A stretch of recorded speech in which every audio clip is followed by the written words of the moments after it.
یہ جب اس کے بعد آتا ہے تقاضا اطاعت، اللہ کا حکم مانو، رسول کا، کتاب کا، اور تیسرا محبت، صرف اطاعت نہیں۔ صرف اطاعت تو مجبوراً بھی ہوتی ہے، ہم انگریزوں کے مطیع تھے، کیا کریں، غلام تھے، آئے تھے، انہوں نے فتح کر لیا تھا۔ بنی اسرائیل فرعون کے غلام تھے، آل فرعون کے، آل یعقوب کہہ لیجیے نا، چونکہ بنی اسرائیل کون تھے؟ آل یعقوب تھے، یعقوب کی نسل، غلام تھے۔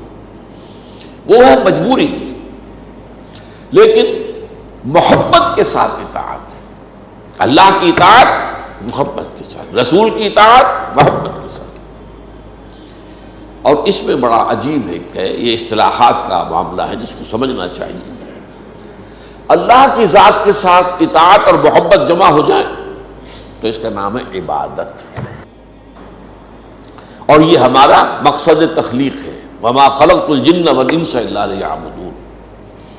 اس پر تفصیلی گفتگو میں کر چکا ہوں، یہ درس حدیث سے متصل قبل جو میرے خطبات یہاں ہوئے ہیں ان میں، یہ عبادت جو ہے ہمہ تن، ہمہ وقت، ہمہ جہت اطاعت کلی، یہ پارٹ ٹائم نہیں ہے، یہ پارشل نہیں ہے، یہ چوائس پر نہیں ہے، ہمہ تن، ہمہ وقت، ہمہ جہت اطاعت کلی، انتہائی محبت کے ساتھ، تب وہ عبادت کا حق ادا ہوتا ہے۔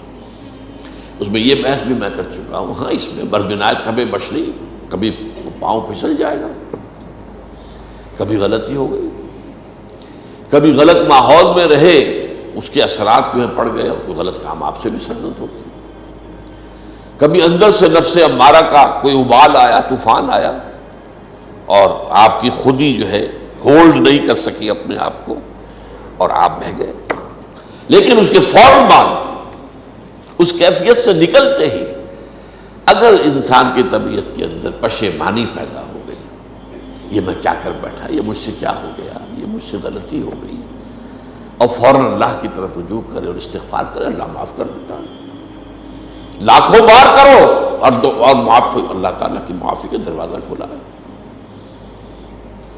یہ درگاہ ماں درگاہ نومیدی نیست، یہ میری درگاہ جو ہے نا امیدی والی نہیں ہے۔ 100 بار اگر توبہ شکستی، بعض اگر 100 مرتبہ پہلے توبہ توڑ چکے ہو تو پھر آؤ، پھر توبہ کرو، توبہ کا دروازہ بند نہیں ہوتا، ما لم یغرغر، جب تک کہ موت کے آثار شروع نہ ہو جائیں، اور جس کو ہم کہتے ہیں گھنگرو گلے میں بولنے لگے، اس وقت تک موت کا دروازہ، توبہ کا دروازہ کھلا ہو۔ اگر یہ نہیں کرتے تو ایک گناہ پر بھی اگر آپ نے ڈیرا لگا لیا، جم گئے اسی پر، تو وہ پھر خلود فی النار کے لیے کافی ہے، یہ میں پہلے بیان کر چکا ہوں۔ تو عبادت ہو جاتی ہے، اب لفظ دو ہیں، ایک اطاعت محبت اللہ کے لیے ہے تو کیا بنا؟ عبادت۔ رسول کے لیے یہی دونوں چیزیں آتی ہیں تو کیا بنے گا؟ اتباع۔ رسول کی عبادت نہیں ہے اور اللہ کا اتباع ممکن نہیں ہے، یہ دونوں چیزیں نوٹ کر لیجیے۔ اللہ کی اطاعت ممکن ہے، اتباع کسے کہتے ہیں، اور اطاعت سے اس کا فرق کیا ہے؟ اطاعت کی جاتی ہے کسی حکم کی، یہ کرو یہ نہ کرو، اور اتباع کیا جاتا ہے یہ دیکھ کر کہ انہیں کیا چیز پسند ہے، انہوں نے کہا تو نہیں ہے مجھ سے، انہیں کیا پسند ہے اور آپ اس کی پیروی کریں، ان کا کیا نہج ہے، وہ سوتے کس طرح ہیں رات کو، وہ چلتے کس طرح ہیں وغیرہ، ان کا انداز کیا ہے، ان کا طرز کیا ہے، ان کو پسند کیا ہے، یہ دیکھ کر اگر کہ حکم نہیں دیا ہو اس کی پیروی کریں گے تو یہ اتباع ہے۔ اور اس اتباع کے بارے میں فرمایا گیا سورہ آل عمران میں، قُلْ إِن كُنتُمْ تُحِبُّونَ اللَّهَ فَاتَّبِعُونِي يُحْبِبْكُمُ اللَّهُ۔